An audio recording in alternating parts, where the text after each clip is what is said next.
And like Man of Steel now has this huge electric guitar solo in it, which is just like so awesome. I love that. And then it all winds up with the wonderful, possibly the greatest piece of music I think ever written for film, which is Time Mm, from Inception. yeah. And this tells you why this is my number one. Um, mm, People are probably bored of me hearing about talking about things that have happened in my private life in the last kind of 6 to 8 months, but many deaths, many sad things have happened to me in the last few months.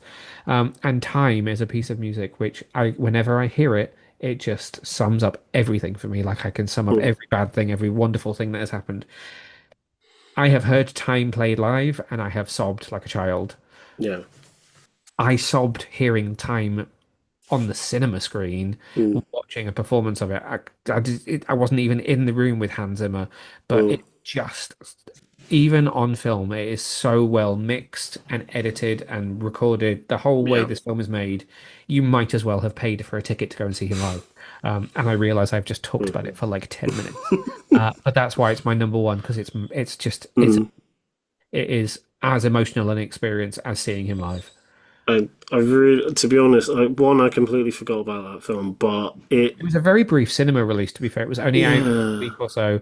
They've not announced where you're going to be able to get it next, but hopefully it should be on home video at some point. Um, if it's something that you're interested in, because he is touring at the moment, but I think his UK dates are almost completely sold out. But yeah. if you go listen to his most recent live album, which is just called Hans Zimmer Live, Mm. it's a very similar set list to what's in Diamond in the Desert. Okay, that's interesting because though might not have the same emotional connection with it as you do, but Sorry, Inception. I That's get all heavy. right. Inception is one of my favorite scores as a whole from him, just because every single track works on its own, but also really well in the context of the film, but outside of it too. And I think out of all of his scores, it's the one I've listened to the most. I know when I watched the film back in like Yeah. 2010, I had that on repeat on my iPod Touch.